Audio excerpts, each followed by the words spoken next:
working, the kids was kidding, and I made me some food, period. And, I had a little meatless Monday. Oh, it's not even Monday. But I made a meal with no meat. And so a part of it was some Spanish rice. And I can't cook rice to save my life. So if anybody wants to give me a rice cooker, I definitely need that investment. Yeah, rice is hard to cook. If you know how to cook rice, bless your heart.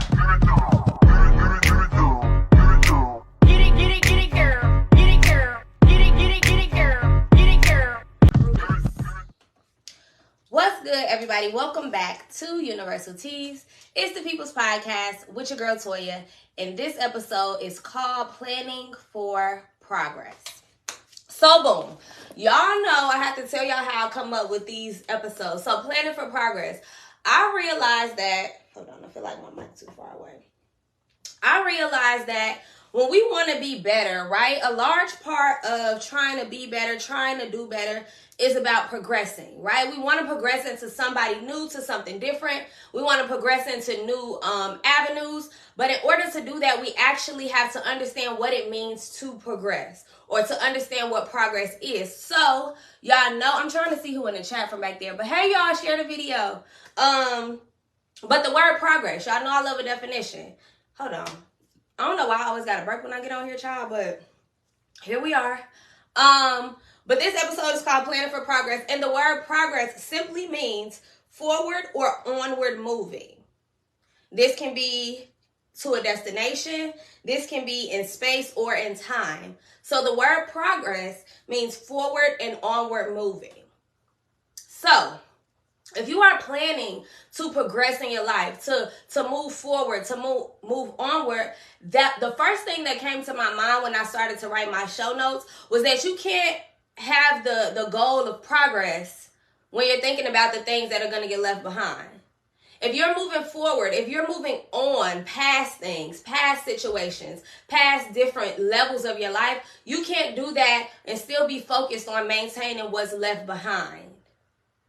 And here's why, and this is from my own experience. If you're so focused, when you're thinking about progress, you can't be so focused on the things that are not right alongside you, because then you're not really thinking about the onward or the forward, because you're too busy trying to look back. All of my friends who, and if you are on here, I know Jazz, we ran track in high school. Our coach used to be on our ass if we were ever running a race and we were looking back. Because why?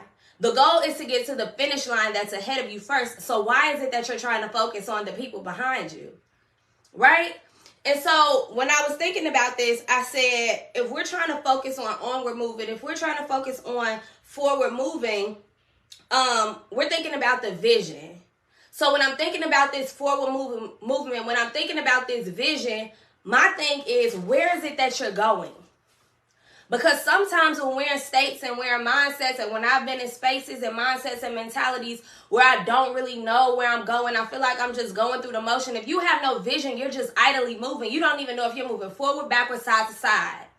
So your vision has to be clear, because that's your focus. Boom. That's why this year is called the 4 quarters of focus. If you're trying to progress, if you're planning to progress and move forward and move onward, you have to be clear on what your vision is. Also related to my life, if you're a dancer, when we are doing spins, when you are doing turns, you have to have a point of focus. Because even though you're going in a circle, your point of focus is always ahead of you and always above you.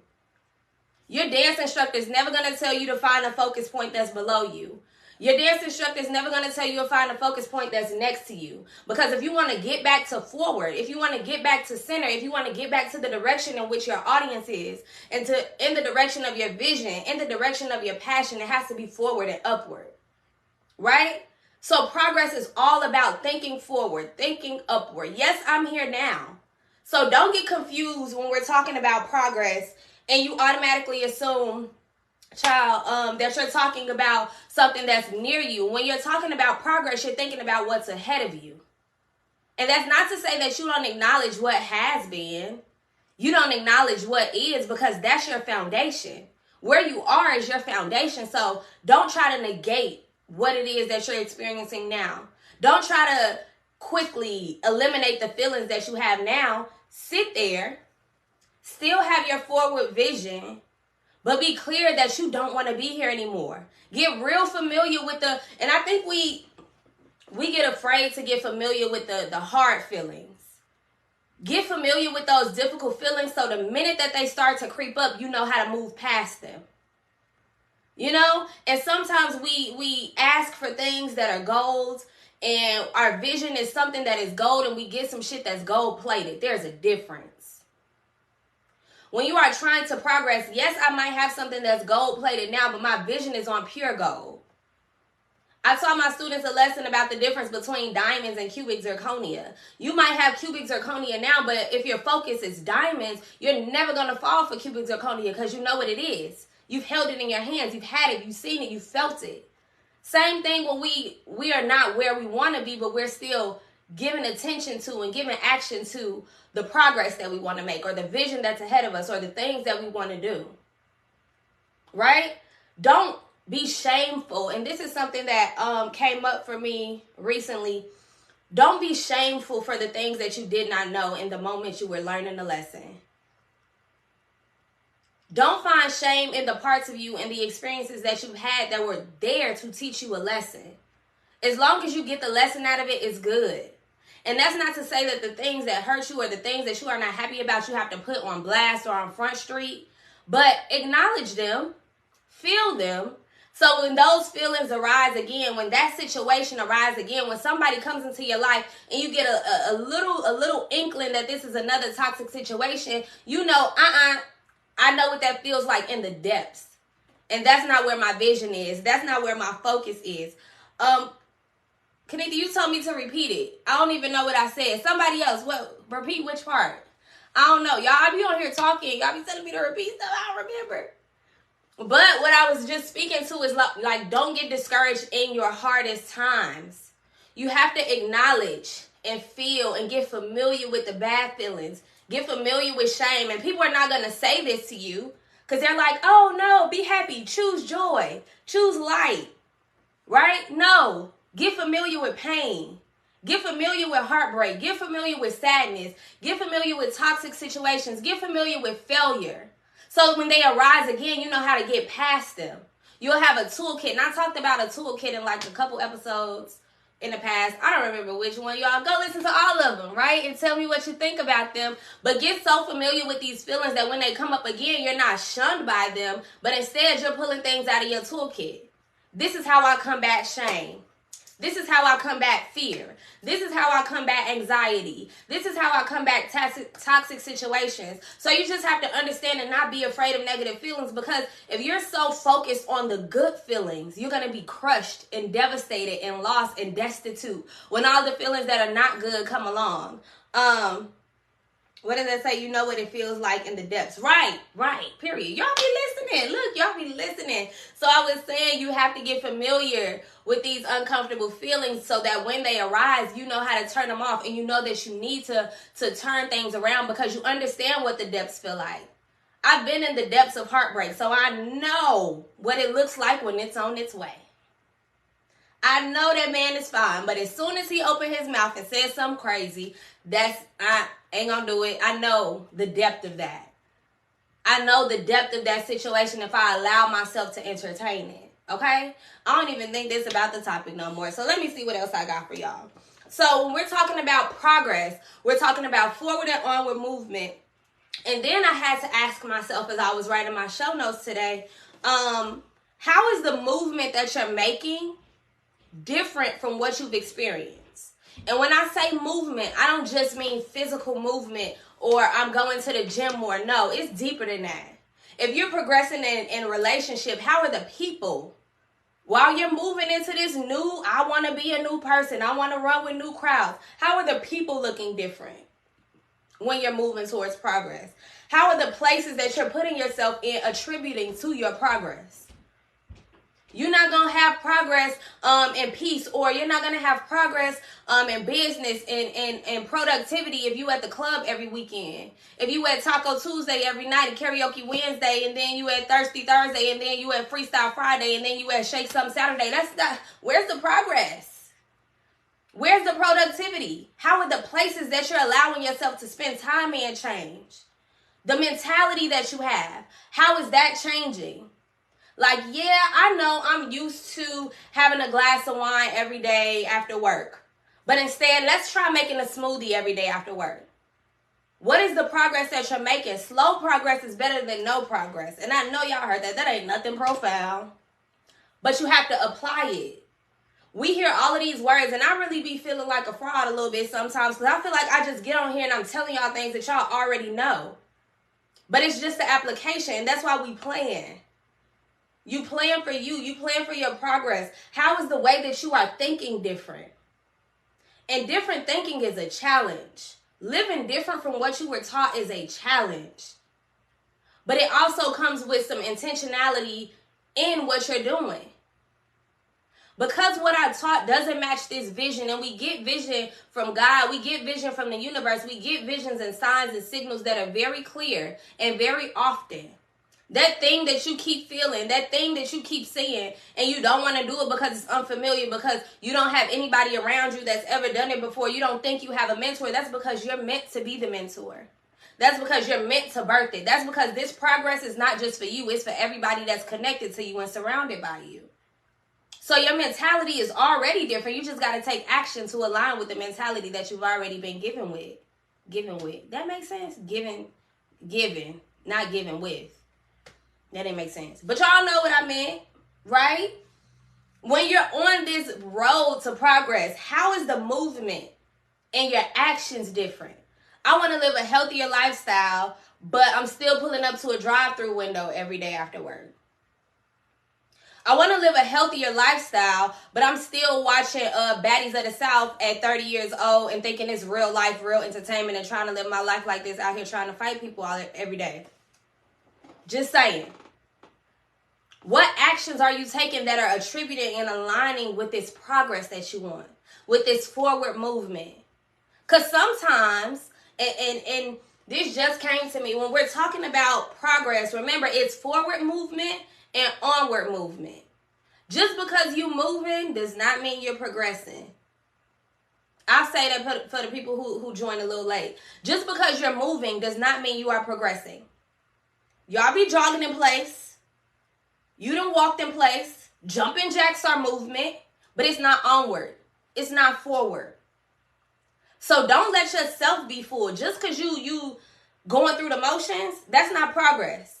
If you are planning to progress, it has to be forward movement. It has to be onward movement. It has to be movement out of what you're used to, out of your comfort zone, out of what makes sense to you because it's what you were taught growing up. If you want to plan for progress, you have to plan to make yourself uncomfortable and move on, move upward. Leaving that job uncomfortable. Not really knowing if you're going to have the same income, uncomfortable. Me starting this podcast and trying to build a brand, uncomfortable. I don't know what all of the steps look like. I just see the vision. And so that's what's scary. But I know I'm taking little steps every day. Do the 1%. If you have not read Atomic Habits by James Clear, he talks about doing 1% every day. Doing small things every day. And I'm going to get to some examples of that a little bit later. But when we're talking about progress, it's just 1%. If I want to run a marathon, if I decide today that I'm going to run a marathon, that doesn't mean I'm going to go do it tomorrow. Probably won't even make it a mile. Probably won't even make it a half mile. But you got to understand that slow progress is better than no progress. Onward and upward. You can't just be running in place like, yeah, I'm working hard. Barely. You're really just exhausting yourself because you're not making progress. Okay? When we're on this road to moving onward, to moving upward, what's the car say? Exactly. Some people just used to being comfortable, and that's hard to break them from what they know and out of their zone, but you have to keep the faith and take that leap. You have to take a leap forward. You can leap in place, but yeah, you're absolutely right. You have to take a leap of faith, and you have to believe in yourself and believe in your vision. And that leads me to my next point. Give yourself grace with your gains. Now, the quote that's coming to my mind after I say that is, comparison is the thief of joy.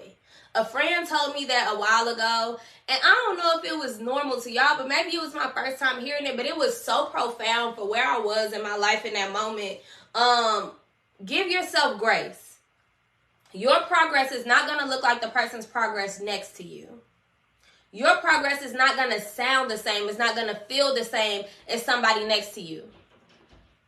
Just like I go to the gym, that doesn't mean that the person next to me whose goal in the gym is to lose 30 pounds should be looking at me. My goal, I don't even got 30 pounds to lose. Okay? So our progress is different. My progress is mental. I just want to mentally make myself go to the gym every day. Your progress is to actually see a physical change. Comparison is the thief of joy. So she's looking at me and I'm looking at her and we're looking at each other, but our goals aren't the same. Our progress is going to look very different. So give yourself grace. Sometimes you have to, and this statement is about to shock some of y'all, but let me explain before y'all try to comfort me, okay? Give yourself grace with your gains and you should plan to fail. I know. Ain't nobody saying that. Now listen to me carefully. I said plan to fail, not plan out your failures. Plan to fail, but don't plan out your failures. Here's what I mean before y'all come for me in the chat. You're going to fail at something. You're going to fall short in this road to progress. As you're moving forward, you're in uncharted territory, uncharted territory, and so sometimes you're going to misstep. Sometimes you're going to have to take 2 steps back to take 5 steps forward. Failure is a part of life. So when I say plan to fail, what I mean is let yourself mentally be okay with things not working out perfectly how you envision them. And I hope my friend Jasmine is still on here, because I remember in high school, she would tell me all the time, or even in college when I would just like be going through shit, I had all of these plans of how every year, every month of my year was going to go. And when things didn't go, I was crushed. When things didn't go how I planned them in this story I concocted in my mind, I was crushed. When in all actuality, if I had planned to fail, I would know that that section of my progress just didn't work. I have to find another avenue. Now, I'm not saying plan your failures, because planning your failures sounds a lot like anxiety. And we don't need that. Planning failures is that worst case scenario that you keep planning in your head or keep playing in your head. That starts to become your inner voice. And the more that you allow yourself to think through your failures, I'm not telling you to think through your failures. Just recognize that you're going to have some missteps. But the more you think through your failures and you create these stories and you create these scenarios, they start to become your unconscious mind and that unconscious voice in the back of your head. And so we don't want that. But just recognize, acknowledge, and know that sometimes you will fall short. And at that point, that doesn't mean that you're not taking the right avenue. That doesn't mean that this isn't for you. It just means that you have to do it differently. Right? That doesn't mean that that's still not the relationship you should be in. It just means that maybe you all need to take a different angle in this relationship. Right? This friendship, this situation, this move, this new career that you're trying to step into that you've been so passionate about. So allow yourself to plan to fail, but don't plan out your failures, because that's anxiety. But planning to fail is preparing. I know people say if you fail to plan, if you y'all know the saying, if you plan to fail, if you fail to plan, you plan to fail. But I don't agree with that statement anymore. I've said it too in my life, but you should always plan to fail, because everything in life won't go right. Just plan for progress, like we're doing right now. You're welcome. And so what I also want to talk to or mention in that same light is don't bring fear into your plans, only preparation. And that's what I was trying to get at. When I say plan to fail, it's also preparing for the unforeseen.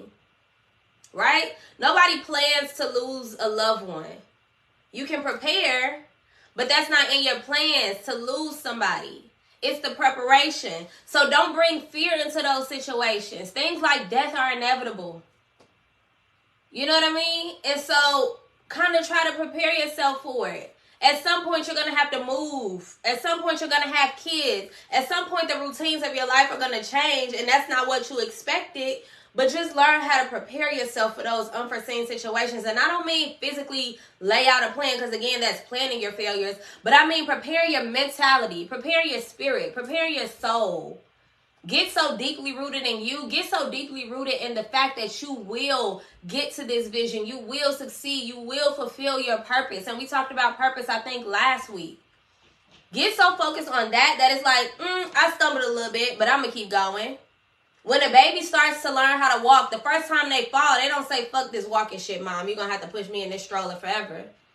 No, they get back up and try it again because they're so focused on walking. They see everybody else walking, so they know it's attainable. You see millionaires out here, you know it's attainable.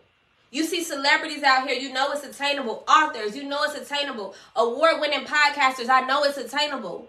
So falling short does not mean that you let go of that vision. It just means that you prepare differently for when these same situations come up again.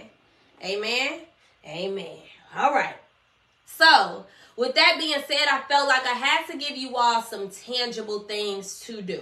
So if you are planning for progress, if that's the phase of your life you are in, the quote that came to me, and I think this might be in the Bible, but I could be lying. It could be in my Bible. Maybe not y'all's. But it's write it down, make it plain. Is that in the Bible? I don't think that's in the Bible. Where did I get that from? Y'all heard that before though, right? Write it down and make it plain. So when I say that, I want you to write down what your goals are. Maybe do one at a time, because if you're anything like me, you get this long list and you end up only doing one thing on the list and then you be looking crazy.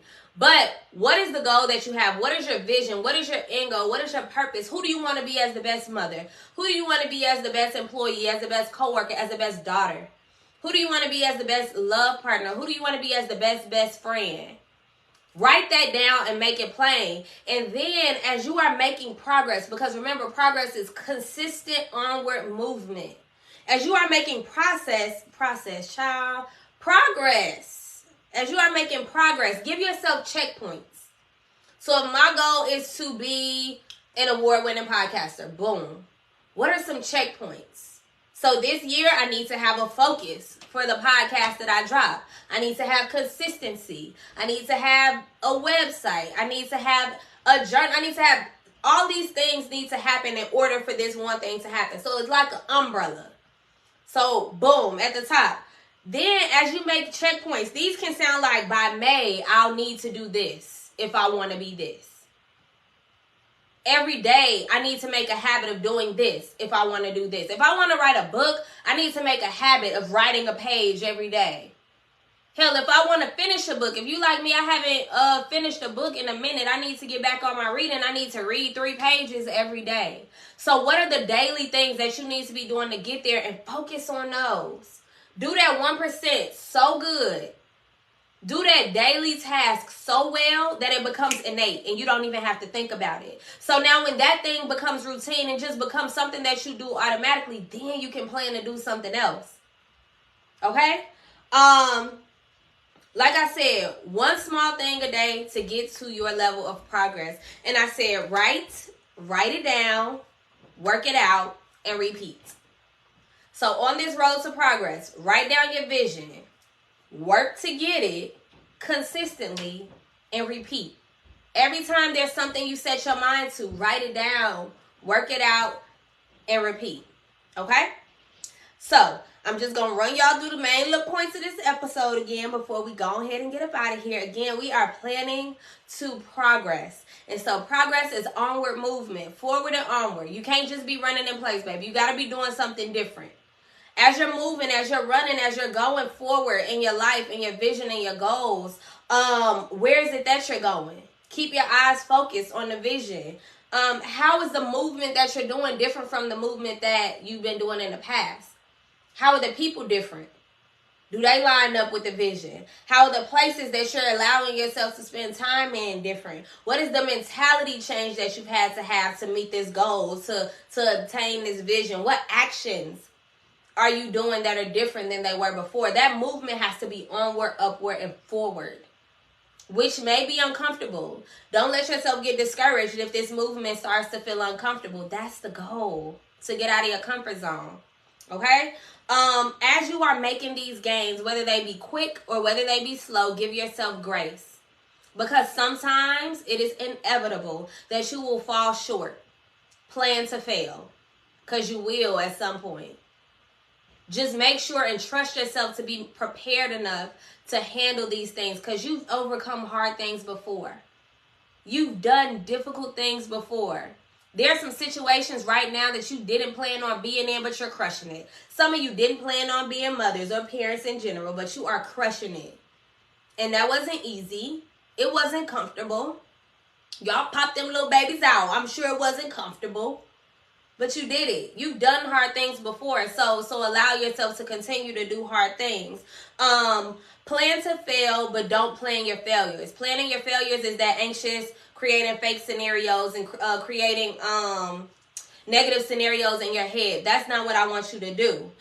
When you are planning for progress, write down your visions and your goals and make them plain. And do one thing every day. The same one thing until you master it. That's going to get you there. Comparison is the thief of joy, so don't be looking behind you or to the side of you when your goal is to move forward. Okay? Thank you all for joining me. This was Planning for Progress right here on Universal Teas. If you have not already, go ahead to your favorite podcast streaming platform, whether that be Apple, Spotify, Google Podcasts, iHeart Podcasts. Go and listen to this episode. Listen to your favorite episode. Send it to a friend who ain't got their shit together, who might need to hear it. Leave a review. Go on YouTube, subscribe there so that you can see all the episodes that you have missed already. And I love y'all so much. Bye.